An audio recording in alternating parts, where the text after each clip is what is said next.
Hats Off Show begins in 5, 4, 3, 2, 1.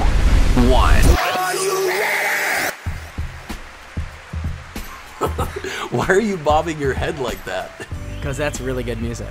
That music is the kind of music that gets you going, huh? Absolutely. I mean, I have it stuck on repeat. Do you think though, Adam, that we should start it from 10? So it goes like 10, 9, 8? I mean, I feel like who starts it off on 5? No. If we started from 10, we're going to lose all of our listeners by the time we get to 2. No one wants to wait that long from a podcast. They can't wait 5 more. I mean, give me an example of who starts at 5 anyways. When the 3-point contest in the All-Star weekend, they start at 10. When we were kids playing hide and go seek, it's probably from 10. What do you mean they start at 10? They start at 10. What does that mean? They count down from 10. Do they? Yes, no, 10. That's probably 9, why no one 8, watches 7, it or cares 6, about it 5, anymore. 4, 3, 2, 1. Do you think that they should hire me for that? That actually did sound really good. It did, didn't it? Going back to the earlier point, though, do you think it's egotistical to listen to your own theme song on repeat? What do you mean? What do you mean, what do I mean? I don't get how are you listening to your own theme song? I just said I listen to it all the time. You asked if I like that song. All right, fair enough. So are we going to talk about who you would start your NBA team with or not? Because this is what we were arguing with this whole time off, off screen, off camera, whatever this would be. There's no camera. There's no screen. It's just a microphone. But actually, you know what? Let me bear with me. Let me flip the script for 2 seconds. Okay. Because I want to ask you a question that I've been wanting to ask you about. I went to lunch with my friend today, and we were talking about they were like, Jared, you've done some acting. If you could star opposite any one actor, who would it be and what genre? And I was thinking to myself, you know what? I want to ask AG that question. So AG, I flip it on you. Let's not talk about the NBA and who we'd start our team with. If you were an actor, Adam Greene, and you could star opposite one actor, and who would it be and in what genre? This is a good question. I don't know if I've thought about it that much recently. I feel like right now the answer has to be Matthew McConaughey. I'm also a Texan. I love that he's a fellow Texan, but beyond that, everything he's doing lately, whether it's True Detective, whether it's Dallas Buyers Club. I also personally really liked Mud, and that was even before anyone really thought of him as having a breakthrough career here towards the latter part of his career. Are you going to count the Buick commercials? Is that How part? did you know? I was going to say I wanted to star alongside. Well, you asked what genre, I was going to say commercial, and I was going to be in the passenger side of his Buick. Okay, well, what genre would you, Adam Greene and Matthew McConaughey, star? What is the genre of this film you guys are starring in? I mean, it's some sort of drama. It's not an action film. It's not a comedy. It's a drama. Everything he's doing right now is turning into gold. Even Wolf of Wall Street, he was incredible in that. Mm-hmm. You're not pounding your chest with me. I feel really alone right now. Oh, sorry. That's amazing. Yeah, anyways, Matthew McConaughey. I feel like anything he's done lately has been Oscar not worthy. So I want to be in an Oscar worthy film. So I'm going to put myself in that. And I don't know, I feel like even watching, I don't know if you saw that University of Texas, he talked to the football team. I did. I actually saw that. He just went off the cuff, and that was really inspirational. I feel like just being around the guy, he's going to pump me up, and he's going to get the most out of me, and I'm going to have an incredible performance. Okay, well then one quick question before we get our guest on the line and bring her in is, do you think that he can keep it up? Because we are talking about a guy who made a career for himself. And by the way, I love Matthew McConaughey. I loved him in How to Lose a Guy in 10 Days. I mean, I love his goofy romantic comedy side, and I also love his dramatic side. But he tends to not do them at the same time, which is a bit, maybe it's strategic for him. Maybe it was planned. Maybe it wasn't planned. But do you think that he can keep up this pace that he's? I'll have to, do you think that he can keep this up, Adam? It's going to be tough to tell. I think right now he's at the top of his game. He's being offered incredible scripts, I assume. It's about picking the right movies.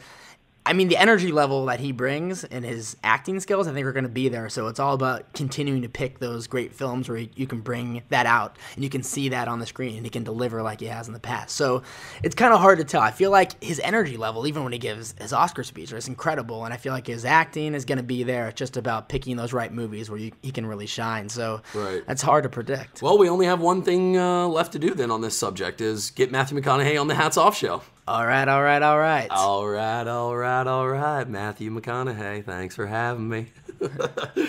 Today's guest on the Hats Off show just starred opposite Zach Braff and Kate Hudson in the movie Wish I Was Here, and also played the role of Alice Cullen in the Twilight franchise. Please welcome Ashley Greene. Ashley, how you doing? Hi, I'm good. How are you? We're really good. I hear that you're a little bit under the weather. Yeah, a little sick. Not too bad. Mostly, I'm on the up and up. It's going away. Thankfully, I've gotten everyone else sick in my house, and now I'm no longer being treated like a baby. I'm taking care of everyone else. So now it's mostly just my voice. I sound like I'm trying to be, Scarlett Johansson, Lindsay Lohan. It's perfect. Maybe it'll work for me. I don't know. I have a meeting tomorrow. It might actually work out in my favor because of this. Yeah, I think it's good. You're at that. We caught you at this opportune time. You're not too sick anymore, but you got the right radio voice. I sound like a sexy phone caller. Then perfect. 1-800. Jared, we need to come up with brand new questions now. I know. Wipe the slate clean. Our listeners are gonna love This this is one. in a whole different direction. Ashley, so me and Adam actually just got done talking about if you could star in a movie opposite any actor, who you would choose and what genre. And I actually just wanted to start off the podcast by asking you, because you actually are an actress, unlike Mr. Adam Greene here, if you could choose, if you had your pick, if the president from Warner Brothers came to you and said, Ashley Greene, you have your pick, you can star opposite anybody in the industry, and you can pick any genre, who are you picking and what genre are you picking? Probably Benedict Cumberbatch, and probably some type of psychological thriller. I'm kind of obsessed with him right now because of Sherlock Holmes. I was a little late getting into it, but then binge watched it, and he's just so fantastic. I have such a big crush on him. Or maybe we'll do a romantic comedy. Actually, why would I do a psychological thriller? I would do a romantic comedy with Benedict Cumberbatch. A romantic comedy with him. Yeah, so we can make out. Would Paul approve of this? I think so too. I think he would do a romantic comedy with him if he could. So I think he would live vicariously through me, and he would be totally okay with that. And it's a job, right? We're just acting. It is. Totally just acting. Well, that, or in all seriousness, probably either that or a period piece of Kate Blanchett, because I like that I one. think she can do no wrong and walks in water, and I think I fell in love with her in The Queen, or The Golden Age, and she just kind of exudes this vulnerability but strength all in the same moment, and I think that she's fantastic. So probably that. It's funny you said romantic comedy. That's also Jared's favorite genre. Oh boy, we weren't supposed to out me like that. Oh no. Are we going to have a cuddling session watching romantic comedy? Happening? Well, now that we're on that, which romantic comedy, if we were to have a cuddling sesh, Ash, which one would we watch? Oh man, I mean, I feel like I've watched The Notebook 1,000 times and would watch it 1,000 times over just because it is kind of fantastic and I cry every single time, and I feel like it's just been running on television. I just watched it again. So I would probably... It's kind of comedy. Some comedy in there. I'm already sold. You said The Notebook. We're watching The Notebook. Well, I'm there. Just tell me when, and we'll get it done. Back on Kate Blanchett. Have you seen Notes on a Scandal? Yes. I thought that movie was absolutely incredible. So I love your pick. That's when I first kind of fell in love with her, and I actually think an arena or a movie with you and her would be very, very interesting and very, very really, really awesome to watch. So I like that pick. Thank you. Yeah, did you see Blue Jasmine? I just saw, and I was like, oh God, of course. I mean, she's amazing in that movie too. She is. She's absolutely, she can do no wrong. She was awesome in Blue Jasmine. Ash, I do want to take it one step further, and if I told you could still pick any genre you wanted, but the actors that I'm giving you to choose from to play opposite of are Kellen Lutz, Robert Pattinson, Peter Facinelli, Billy Burke, Michael Sheen, Jackson Rathbone. Which one are you picking? You know what? I almost, and it's very sad that it didn't work out. We literally tried to make this work. Michael Sheen and I were both offered a part in the same movie, and I was like, of course, it's such a small world. And we he and I were talking back and forth, and the dates just wouldn't work out. It shoots all the way like on the other side of the world. But I was dying to do a movie with him because he and I got on really, really well during Twilight, and people kind of thought it was like weird. I think that he and I became close on this film. But he, I think, is another just phenomenal actor. And I think other than him, though, I would definitely do a comedy with Peter Facinelli because he's like a big kid, and he's like the big jokester on set, and is hilarious, and was in Can't Hardly Wait. So I know. By the way, how awesome was he in Can't Hardly Wait? When I remember when you got cast in this role, and I went and I looked like for the first time, to see who else was going to be in the movie, and then I clicked on some people, and then I saw he was in Can't Hardly Wait, and I just got so excited. I was like, Ashley's going to get to do a movie with that guy. You're like, Amanda. Yeah. Amanda. That's like the first thing I said to him. He's like, oh, hi, I'm Peter.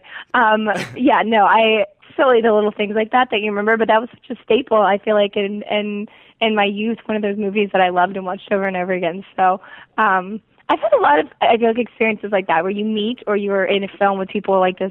Like, I remember I worked with Dakota Fanning. Obviously, she was in the franchise too, and thought it was hilarious that this, girl was someone that I loved watching before I even knew that I wanted to go into acting, because she's been doing it since she was like 3. Right. And I was like, oh my God, I loved you in this movie when I lived in Jacksonville and didn't even think that I was going to be an actor. And you're 16. Yeah, now. and here, I've gotten that feeling too. I did a reading with actually he was a guest here on the Hats Off show with Jason Reitman in Toronto, and I got to read with Dakota Fanning, and I was just like, oh man, I couldn't stop thinking of Man on Fire the whole time. I was just like, this is this is the coolest thing ever. But obviously you have to try to act professional and keep the inner teenage self you. Yeah, you're inside. like, and it's weird, right? Because you're like, you're younger than me. Yeah. Very much younger than me, and I'm kind of geeking out right now. All right, Ashley, so you were just talking about the great on-screen chemistry and even off-screen chemistry you had with Michael. Trying to incorporate sports a little bit here. There are a lot of examples in sports, like on the Cowboys, Des Bryant, for example. He's great on the field, but off the field, he causes some issues sometimes with other teammates. It can be a distraction. So I'm curious, if you didn't get along with an actor off screen, so if you had trouble getting along with them, but your on-screen chemistry was fantastic and you ended up going on and creating a great film, maybe 3-5 years down the road, would you continue to work with him? Would you be in another film with that actor if your off-screen chemistry, there were issues there? I think it depends. I mean, it depends on how horrible they were, but I think, listen, at the end of the day, you have to be as reasonable as you can about things and responsible and be, as professional as possible. So I think, I absolutely would if it were the right circumstances and I really loved the director or the writer or, the role for myself or something. I would definitely pass something up because of someone else. I kind of feel like that's giving someone else this power that they don't really deserve, even if they are an asshole. So I definitely would. I think, listen, if it were something where there was some type of very inappropriate behavior, sexual harassment, that type thing, then it would be a whole different conversation. He's got to go, Ash. He's got to go. Then it would be a whole different conversation. Then I would just bring my boyfriend to set every day with me. There, that works. Yeah, definitely. Or bodyguard. I'll get the bodyguards that Dakota Fanning had while filming Man on Fire. I'm sure there's been quite a few.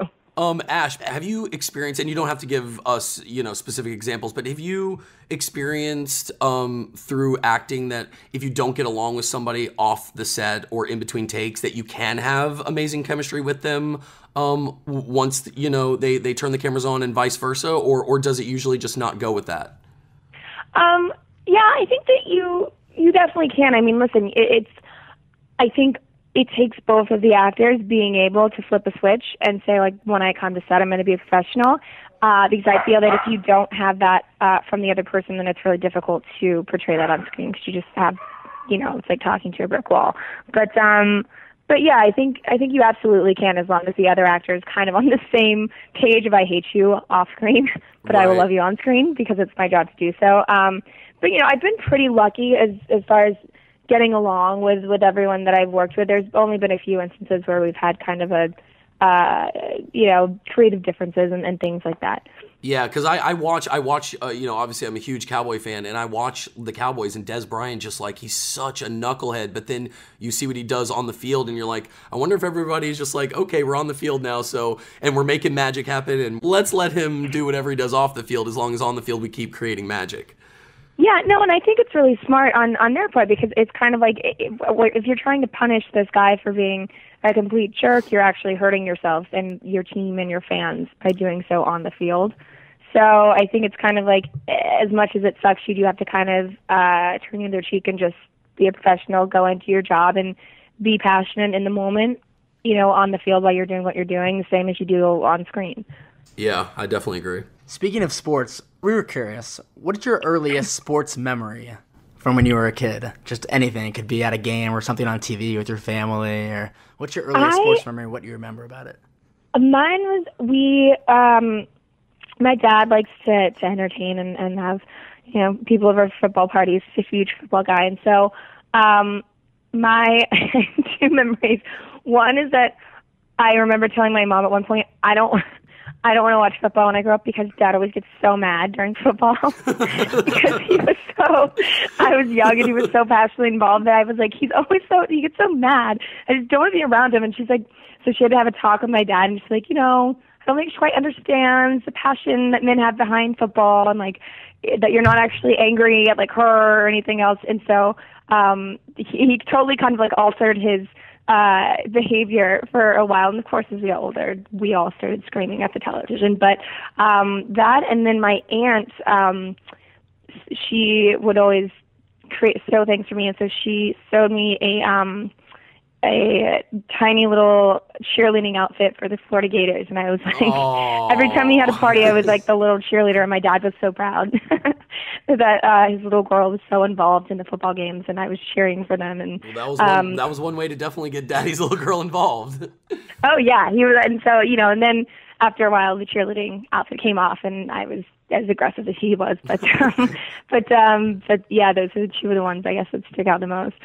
Adam, what was yours? Do you remember yours? I mean, we grew up together in Dallas, and I'm having a hard time remembering mine, but do you remember one? You don't have a cheerleading outfit one? No. That was, I do. No.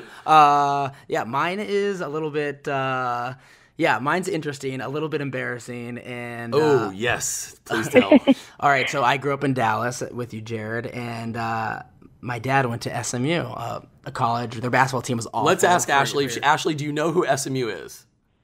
See, that's and by the way, nobody in America knows. If you did not grow up in Dallas, nobody knows who SMU is. Well, we're starting to make a comeback here, but that's true. That's true. Anyways, yeah, what is that? Wait, it stands for Southern. It's a college, Southern Methodist University. So they have a football team that they actually this year in football, just this past weekend, won their first game. They were 0-11, but it's like lovable losers. It's anyway. So I, as a kid though, because no one was basically there as a kid, so I used to sit in the front row and talk to all the players, and they'd come by in the drills before the game, and it was really cool. And I'm like a little 4 or 5 year old kid, and after the game, my parents would let us hang out right outside the locker room, and we would actually talk to all of the players, which was a really cool experience. And then apparently, this is the really embarrassing, like borderline child racist story that I have to tell about this. But so apparently, I don't remember this, 'cause I was so young, but we were at the grocery store once, like after my first couple of basketball games with my mom, and I'm with my older brother, and every single person who was an African American I would think is a basketball player. This is just, first of all, so I would ask, like, I would want to go up and talk to them about basketball. First of all, how old were you? I was like 4. He's like 20. He's like, thank you, Ashley. He was like 20. This was a couple of years ago. First of all, okay, so you were 4 years old. Second of all, with your story, how are you getting locker room passes just to like hang out and talk to the players? Jared, that's where. Well, did you hear what their numbers were? Thank you, Ashley. Exactly. You don't understand. It wasn't locker room passes. There was about 500 people at the game, and I would stand literally outside the locker room door, and they'd come right out. There wasn't passes. It wasn't like you needed access to talk to them. No one wanted to talk to them. I was the only one there, basically talking to them. They were excited to talk to me. I was their biggest fan. All right. Well, I still think that you're SMU's biggest fan, and I just love. I'm glad that I know this now, and I'm really glad we weren't sitting down, like in your lunch with people, and they're like, "Oh yeah, SMU," and you're like, "Oh yeah." They're like, "Oh, what's that, Ashley? You know what that is?" I'm like, We have educated you now, Ashley, on the Hats Off show. You know who SMU is now.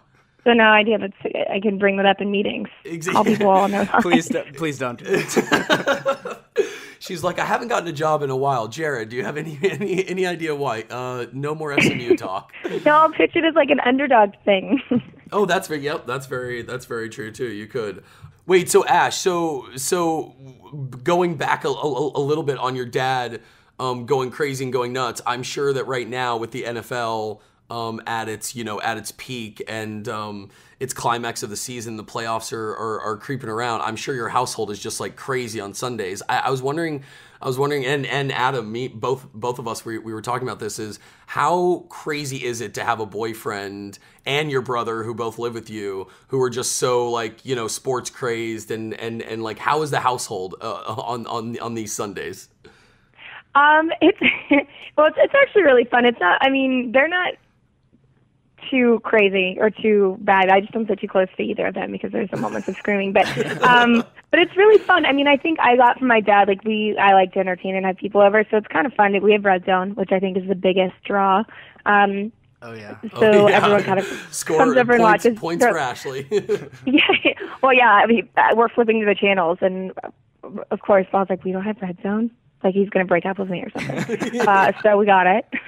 but yeah, it's crazy. It's fun. I think that's if you haven't grown up with it, then I guess you wouldn't really understand it. But having grown up with someone like my dad, it's kind of a natural thing to have Sundays be these crazy football-filled, fun days. Right. Completely dedicated to football Sundays. Well, in case you don't know, and for all of our listeners out there, I know Ashley's boyfriend is a guy named Paul Corey, who's a dear friend of mine and a wonderful, wonderful human being. And Ashley, you probably don't know this story yet because Paul is too embarrassed to tell you, but 3 weeks ago, 3 weeks ago or a month ago, I think you were in New York, and me and Paul were watching the San Francisco 49ers game.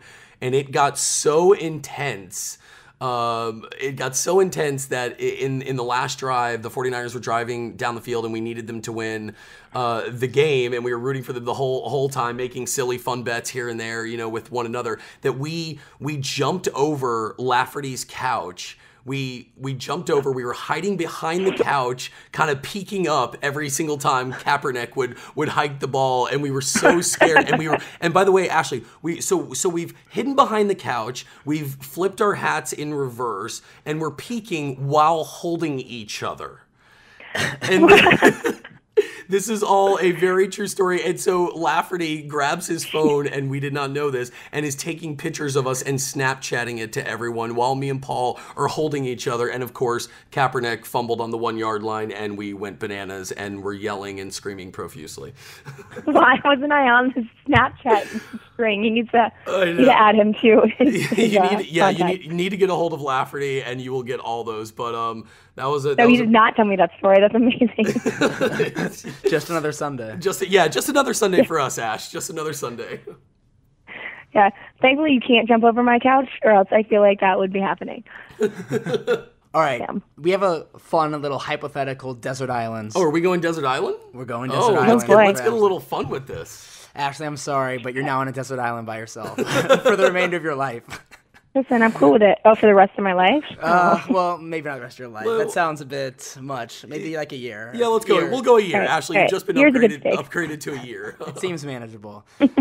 All right, so on this desert island, you get to take 3 things. You get to take one song that you can listen to. Presumably you have some sort of device to listen to it on. One book.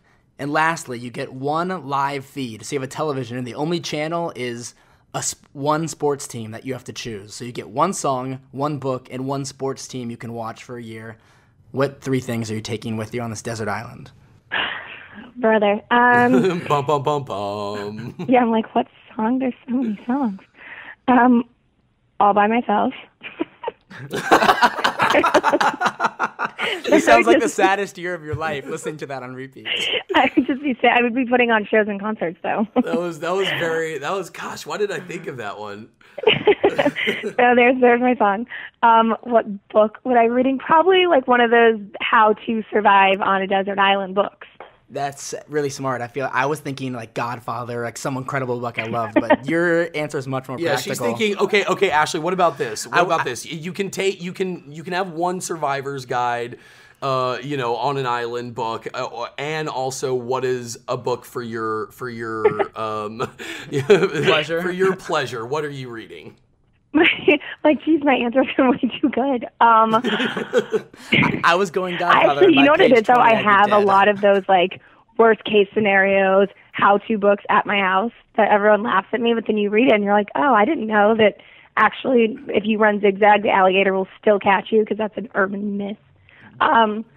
Do you have the How to Survive a Zombie Attack? I don't. Hey, Jared, this book. Christmas, now you know what to get me. Yeah. Oh, have you read that book, Adam? I've sure dabbled. that's fair. Okay. I've dabbled. What book? I would probably, do you know what? I'd probably bring like a Chelsea Handler book, one of her books. It's kind of, they're kind of hilarious. I have all of them. Do you watch her show? I think it just got canned. I don't think it's on anymore. Oh, it's not anymore. But I did. Adam, do you watch her show, Chelsea Lately? I don't. I know people who do, though. I used to. Oh, thanks. Is that helpful? Ashley, were you ever on her show? I was on her show. Oh, no way. How was it? Was it awesome? It was really fun. Well, I was kind of nervous. Like, there was only a handful of talk show hosts that I was a little nervous to go on. Like, David Letterman was one of them, and Chelsea Handler was the other one. And I was super nervous because if she doesn't like you, she can be kind of brutal. Otherwise, she's making fun of other people. She's hilarious. But I went on, and she immediately made some comment about my hair because it was super long, and she was like, "Oh my God, it looks like a horse's mane," and I was like, "Oh, well, it's fake. So that's not real." And after I was like, "You know what? Mine's fake too." I hate the people that lie about it being fake. Like, no one has hair like that. And then after that, she liked me, and so the actual the show was really, really fun. I told her embarrassing stories about myself.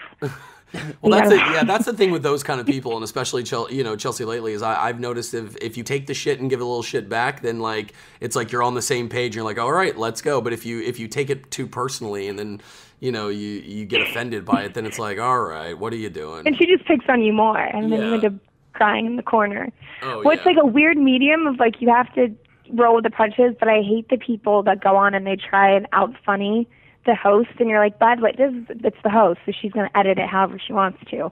So yeah, true. Oh, by the way, Adam, we forgot. We almost let Ashley get out of the one live feed sports team on the island. Oh yes, the one live. I would probably. Oh, hold on. This is part of this. Is that a Skype? It's her next podcast scheduled in 20 minutes. Jeez, that's loud. Mute. Tell them to join in on the podcast. It's probably like Katie, most likely. She's even though she's here, she's probably Skyping me to talk about football. And JJ Watt, by the way. Oh yeah, JJ. You know what we should do, Ashley? Is JJ's going to be on the show in a couple weeks. We should have both. You should like be a surprise like host or something. I don't even know. I'm just thinking about this right now. And then like all of a sudden just surprise him like on the show. It'd be awesome. I would totally do that. Actually, I'd probably just watch the Texans just to see what he would do, because he's kind of fantastic. Every time you see him do something, it's always something just outrageously phenomenal.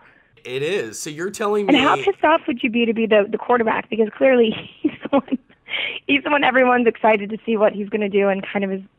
So you're telling me that Ashley Greene, if you were stuck on an island, you could only live stream one team. I would watch JJ Watt, as long as JJ was on the team. As long as JJ was on that team for the next... Now, let me ask you this. Did you see the JJ Watt mic'd up that came out last week? It's phenomenal. The what? The JJ Watt mic'd up. He was mic'd up against the Tennessee Titans, and they had a whole special on it, and it's absolutely incredible. No, I'll have to watch it. Yeah, I was like in a cabin in Mount Hood, so that could be why. Oh, that's no, he starts off and is like, this is going to be a great show. He's like, you better get your popcorn ready. Your snow caps. Yeah, your snow cap. Maybe some jujubes. But it's pretty awesome. I'll have to send it to you or get it to you somehow. So. Yeah, no, definitely him, or like probably, Green Bay Packers. I would watch them. Yeah, I mean, Aaron Rodgers is just on fire. The Packers are so much fun to watch because there's so much offense. You know how JJ is, he's really fun to watch individually because he's defense, and defense gets a little boring, but you like, when they're on defense, you just watch JJ Watt on the screen. To see what exactly, but he's like going to accomplish. The Packers are like everyone, so you get to watch everybody just like they're methodic. They just like everyone's in unison. It's so awesome. Yeah, well, it's a very interesting. I feel like I've been to actually been to Lambeau Field, and I think because also Katie's such a huge part of it. Everyone, and like Jess Soar is one of my great friends, and she is from Wisconsin as well, and so you kind of also get that energy from the crowd and see how invested and how much the fans are just as much a part of the team. I feel like it's very fun watching them. Yeah. You're from Jacksonville. Growing up in Jacksonville, what's it like growing up in Jacksonville? Does anyone care about the Jaguars? And secondly, do you have any Tim Tebow thoughts? Did you want him to play as quarterback for the Jaguars? Do you know what? Okay, so we still, when I go back home, watch the Jaguar games. My dad is like definitely not a fair weather fan, and so he had season tickets for the longest time. And it's so sad. Like, for the worst football team in the NFL. But I said, at least we have a football team, I guess, from Jacksonville, because Jacksonville wasn't really a place that you would expect to have an because NFL team. in LA we don't even have a team, so at least you get to go back home and have a team. Ashley, your Jacksonville to you is like SMU to me. Oh, you're right. Like, I'll always love them, but it's just so sad to watch. I still watch them. You guys just had a sweet moment. We did. But, I didn't really.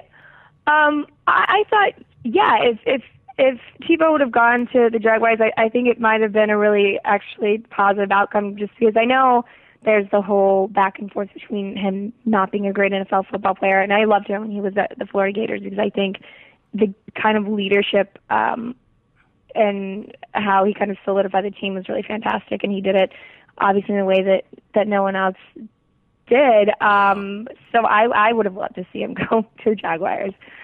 Yeah, I always thought, what do you have to lose? He brings attention to the team, and even if he ends up not working out, who cares? Yeah, I agree. That's happened before. So. Yeah, I agree, Adam. He's so man. I don't get how he's not in the league. Well, Jacksonville Jaguars. Ashley is okaying Tim Tebow to come there, so let's give him a chance. Yeah, so if you guys just want to make that happen. Yeah, we've been trying. Ashley, I endorse that. Great. Glad we got you on. All right, so a lot of times in sports, you'll have certain kinds of players, like the point guards in basketballs, the ones who are really cerebral. They end up, after their careers are over, becoming coaches or general managers of a team. I'm curious, after your acting career is over, or even right now while it's still going on in the future, do you have any aspirations to be a producer or director at all? First of all, my career is never going to end. Oh, that's actually a great Adam Greene, in your face. Boom. I like that. Ashley, great answer. And now we're on to the next question. That was That's all I have to say about that, dropping the mic. But, I am just now dipping my toe in the whole kind of putting on this producer's hat thing. And I think, lucky for me and for a lot of other actors right now, the boundaries I think are really blurred, and there's no real kind of cutoff line of what you can do and what box you have to stay in, because there's everyone's kind of going across the board, being directors, actors, producers, writers, and I think now we have kind of the freedom to be able to do that. It's not as taboo as it used to be, and the same with doing television isn't taboo like it was. Now right. Television is kind of where you want to be. The material and the substance that you're getting on television is kind of almost far surpassing what you're getting in a lot of film, and so I think it's certainly something that I wouldn't rule out. I think it's not something I'm going to, at this point in my life, push for. If it's not happening naturally and organically, I'm not striving to be a producer or director. But, I just saw some interview on Angelina Jolie, and she was like, I wasn't planning on being a director. I had no plans for a career switch, and it just kind of naturally happened because they are interconnected. So, you never know. I think eventually I'll definitely dabble a little bit, because why not? If there's nothing holding me back from it. Yeah, and I think Angelina Jolie's movie looks really good, and I think she's a really good example because you never know how you're going to feel. You know, like you said, acting. Now that you're in acting, the career is infinity. It's unlimited, and you might get that bug. And just from me knowing you for the time period that I've known you, I definitely now I get to endorse this. But I would definitely endorse it because even when you're watching a show or even if you look at like I don't even know, like a magazine, just anything it is, you have such a really intellectual thoughts and views on things, and I think that makes for a good director and can make for a really good producer. So I endorse it, Ash. I endorse it. Well, thank you. You are welcome. Okay, so we wanna thank you again. We've come to the last segment. After this, we're done, but we want to thank you again for we know you're just getting over being sick and being here on the Hats Off show. We have come to a section called Opposites Attract. Ladies and gentlemen, Hats Off Show Promotions is proud to present Opposites Attract, where Adam and Jared will debate a topic, and the guests will choose a winner. Winner, chicken dinner! And a loser. The who, the her. Arguing out of the red microphone from Dallas, Texas, he has seen Celine Dion 3 times live in Las Vegas, Jared Einson. And his opponent across the studio, arguing out of the blue microphone, also from Dallas, Texas. He once shared an elevator ride with Kevin Costner. They did not make eye contact nor speak to each other. Adam Greene. Since Ashley Greene, you are our first female guest here on the Hats Off podcast. That we would talk about what is a huge topic and been debate with me and Adam over the last I don't even. We have debated this one for a while. We've debated this for a very long time. So basically, Ashley, we debate who is the greatest female entertainer of all time. And I say that it is Beyonce. Yes, I know that her career is not over yet. I will tell you why I think it is her. And Adam thinks that it is Madonna. So Adam, would you like to go first since I went first last time? Fine, I'll go first. I mean, we might as well. I could drop the mic after it's over. But okay. All right. You can't double drop the mic. I already did it. So, anyways, but keep going. Sorry, I'll pick it back up. That's a point. That's a point off for Adam in the scale. That's already. All right, Madonna, the queen of pop, over 300 million albums sold, greatest selling female artist of all time. Not only is she the queen of pop, she's a world icon. She was an actress, A League of Their Own. She was great in that. That's a really good point, actually. I loved A League of Their Own. Yeah. She was actually good in it. Fantastic movie. And it was a good movie.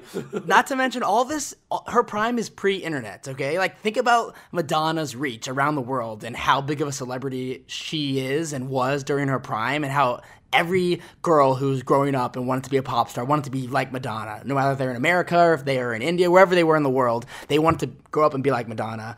And this is pre-internet. Imagine what the buzz would have been like if the internet was around. I can't even comprehend how big of a star she would have been. All right. Hold on. I have to interject here, Judge Greene.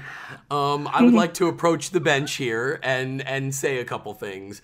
One is, I agree with Adam to a certain extent, but I'm not talking about pre-internet, post-internet. I don't care about who would be more worldwide known and all that kind of stuff. What I'm talking about is who is the greatest entertainer of all time out of these two. And I think it's Beyonce, because Beyonce actually sings. I'm sorry, but I got done this afternoon YouTubing a couple clips of Madonna, and she didn't sing all that often. And you know what else she didn't do? She didn't dance.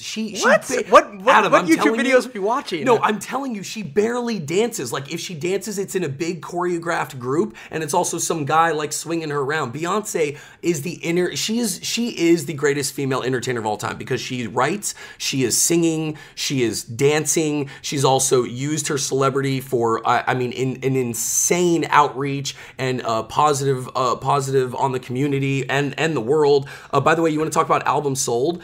This is post albums being sold. Like, albums don't get sold anymore, and she still has over 140 million albums sold, over 200 million, by the way, Ashley, if you count Destiny's Child. Anyways, you forgot her greatest achievement, actually.